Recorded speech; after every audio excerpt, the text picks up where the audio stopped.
மேயரும் சேகர் பாபு ஐயாவும், அதாவது இந்த திருவிளையாடல கேட்பான்ல, பிரிக்க முடியாதது சேகர் பாபு மேயரும்.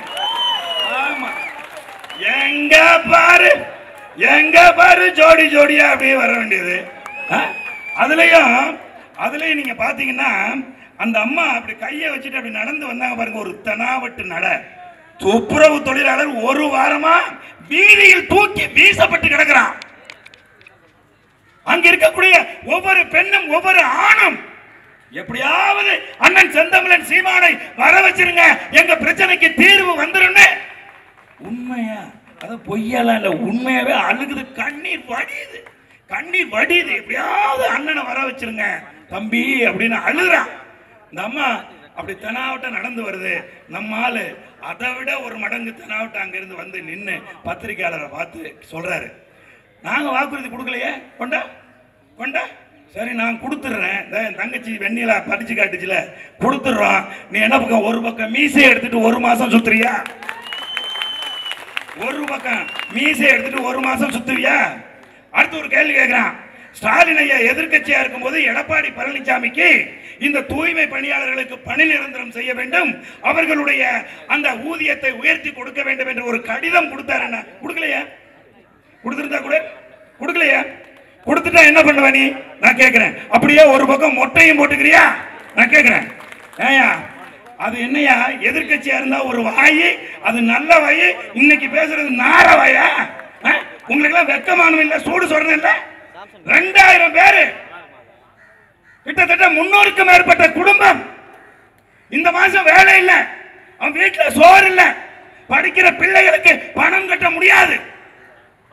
எதை நம்பி வாழ்ந்தான்? நீ கொடுக்கிற இந்த பிச்சை காசை நம்பிதான் உழைப்ப உயிரை பணைய வச்சு வேலை செஞ்சுட்டு இருந்தான். ஏதாவது ஒரு பாதுகாப்பு கருவி கொடுத்துருக்கீங்களா நீங்க? அவனுக்கு இன்சூரன்ஸ் பண்ணினியா? பக்கத்தில் இருக்கிற மகாராஷ்டிரா மாநிலத்துக்கு போடா, போய் தெரிஞ்சுக்கடா, துப்புரவு தொழிலாளர்களை எப்படி நடத்தணும்னு போய் தெரிஞ்சுக்க. இன்சூரன்ஸ் பண்றான், ஒரு தொழிலாளிக்கும் இன்சூரன்ஸ் பண்ணி கொடுக்கறான். துப்புரவு தொழிலாளிக்கு பாதுகாப்பு உபகரணம் கொடுக்கறான், கையில கிளவுஸ் கொடுக்கறான், கால்ல ஷூ கொடுக்கறான், முகத்துல போட்டுக்கிறதுக்கு கவசம் கொடுக்கறான். என்ன செஞ்சீங்க? இன்னைக்கு என்ன பண்ணிருக்கானுங்க? 2000 கோடியே 363 ரூபாய்க்கு இந்த பிரியா மேடம் இருக்காங்கல்ல, அவங்களுடைய அந்த ரிபன் பில்டிங் கான்ட்ராக்ட் கொடுத்திருக்கான். யாருக்கு? டெல்லிக்காரனுக்கு. அவன் என்ன தெரியுமா சொல்றான்? 40 வயசுக்கு மேல இருக்கிறவன் எங்களுக்கு வேணான்றான். ஏண்டா படுபாவிகளா, 15 வருஷத்துக்கு மேலாக நீங்க பணி நிரந்தரம் பண்ணுவீங்கன்னு சொல்லி வெறும் 12,000 சம்பளத்துக்கும் 15,000 சம்பளத்துக்கும் உங்ககிட்ட உழைச்ச எங்களுடைய குருதி உறவை, ரத்த சொந்தத்தை 40 வயசு ஆயிட்டா வேணான்றாண்டா. 40 வயசானவன் தாண்டா மொத்த அங்க உட்கார்ந்து இருந்தவங்க எல்லாரையும் பார்த்திருப்பீங்க. காலையில எங்க அண்ணனை பார்த்து கதறி அழுத பெண்கள் எல்லாம் 40 வயசுக்குள்ளே இருக்காங்க. நான் கேட்கிறேன், அப்படின்னா அவங்களுக்கு எல்லாம் வேலை இல்லை அதானே? இவர்களுடைய நோக்கம் அந்த கம்பெனி ராம்கி என்கின்ற கம்பெனி டெல்லியில இருந்து வர்ற கம்பெனி. அவன் நோக்கம் வட இந்தியனை கொண்டு வந்து துப்புரவு தொழிலே இறக்கி தமிழர்களை, இந்த நிலப்பரப்பில் வாழ்கிற எங்கள் குருதி உறவுகளை அங்கிருந்து வெளியேற்றணும். அதுதான் அவங்களோட நோக்கம். எல்லா துறையிலையும் கொண்டு வந்துட்டான். என் ஊர் தஞ்சாவூர்ல நடவு நடுறவன்லாம் பாத்தீங்கன்னா வடநாட்டுக்காரன் நடவு நட்டுக்கிட்டு இருக்கான். வடநாட்டுக்காரன் நடவு நடுறான். இப்ப இந்த துப்புரவு தொழில் தான் இருக்கு. அந்த துப்புரவு தொழிலையும் அவங்க செய்யணும். என் தங்கச்சி வெண்ணிலா கேட்டுச்சு, சேகர் பாபுக்கு இதுல என்ன வேலை அப்படின்னு. ஆதி திராவிட நலத்துறையினுடைய அமைச்சர் கயல்விழி செல்வராஜ் வந்து இந்த பிரச்சனையை பேசியிருந்தா நாங்க மரியாதையோட பார்ப்போம். துப்புரவு தொழிலாளர் நலத்துறையினுடைய தலைவர் டாக்டர் ஆறுமுகசாமி வந்து பேசியிருந்தா நாங்க மரியாதையோட பார்ப்போம். சேகர் பாபுக்கு என்ன புட்டுங்கிற வேலையா? நான் கேட்கிறேன், உனக்கு என்ன வேலை? உனக்கு மக்களை எப்படி அணுகணும்னு தெரியல, பத்திரிகைக்காரன் எப்படி பேசணும்னு தெரியல. நீ ஏரியா வர்ற படிக்காத தற்கொலை மாதிரி வந்து பேசுற. நீ பேசுற, நாம் தமிழர் கட்சி வருதுன்னு வச்சுக்க, நீ யாரு? நீ எங்க இருந்து வந்தவன்? நீ அரசியலுக்கு முன்னாடி என்ன பண்ணிட்டு இருந்த? இன்னைக்கு அன்னைக்கு உன் சொத்து என்ன, இன்னைக்கு உன் சொத்து என்ன, எல்லாத்தையும் எடுப்போம்டா.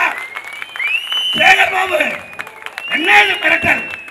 மக்கள் ஓட்டு போட்டு ஆட்சி அதிகாரத்துக்கு வந்தவனுக்கு எதுக்கு இந்த திமிரு? மக்கள்கிட்ட வந்து அடிமை போல, மக்களின் சேவகன் போல பேசணும். ரவுடி மாதிரி பொறிக்கு மாதிரி அங்கிருந்து வந்து நின்று அப்படி பெரிய இவன் மாதிரி பேசக்கூடாது. மக்களுக்கு சேவை செய்ய வந்தவன் நீ. தெரியாத உங்க வரலாறுல நீங்க எங்க இருந்து வந்தீங்கன்னு எங்களுக்கு தெரியாதா? நாம் தமிழர் கட்சி எழுந்து வந்திருக்கு. இங்க வேலை செஞ்ச 15 ஆண்டு காலமா 15 வருஷமா இந்த மக்கள் அதுலயும் வந்து என்ன தெரியுமா செஞ்சாங்க? இந்த கொரோனா காலத்தில் நம்ம எல்லாம் வீட்டுக்குள்ள இருந்த போது அந்த மக்கள் வீதியில கிடந்தாங்க. தண்ணி வெள்ள வந்து அடிச்சிட்டு போன போது அந்த மக்கள் உயிரை பணைய வச்சு தண்ணியில நின்னா நீங்க என்ன சொன்னீங்க? இவர்கள் தான் நீங்கள் தெய்வங்கள், இவர்கள் முன்கள போராளிகள். அண்ணன் செந்தமிழன் சீமான் இந்த நிலப்பரப்பில் 16 ஆண்டு காலமாக சாதி இல்லை, தமிழர்கள் நாம் எல்லோரும் தமிழர்கள் என்கின்ற சிந்தனையை விதைத்து இன்னைக்கு ஒரு சாதியவாதியை நான் தமிழச்சியாக உணர்கிறேன் என்று சொல்ல வைத்த எங்களுடைய அண்ணனுடைய அந்த கொள்கை, அந்த கோட்பாடு தமிழ் நிலத்திலே வெற்றி அடைந்திருக்கிறது என்பதை கேட்கின்ற போது மகிழ்ச்சியா இருக்கு. அதனால தங்கை ஷாலினிக்கு என்னுடைய நன்றியை தெரிவித்துக் கொள்கின்றேன். இந்த துப்புரவு பணியாளர்கள் என்ன நமக்கு வேதனையாகவும் வருத்தமாகவும் இருக்குன்னா, மேயரும் சேகர் பாபு ஐயாவும், அதாவது இந்த திருவிளையாடல கேட்பான்ல, பிரிக்க முடியாதது சேகர் பாபு மேயரும். ஆமா, எங்க பாரு ஜோடி ஜோடியா அப்படியே வர வேண்டியது சொல்லி ஹெலிகாப்டர் கொண்டாந்து பூவை தூவுனீங்களா இல்லையா? பூவை தூவுனியா இல்லையா? அதை யாராவது பூ தூ சொல்லி கேட்டானா? நான் கேட்கிறேன், அதை கேட்டானா? வாழ்வாதாரம் கேட்கின்றான். சாப்பிடுறதுக்கு சம்பாதிக்கணும்டா, காசு குடுறா, சம்பளம் குடுறா, வேலையை உறுதிப்படுத்துறான்னு கேட்கிறான். சொல்றாரு சேகர் பாபு.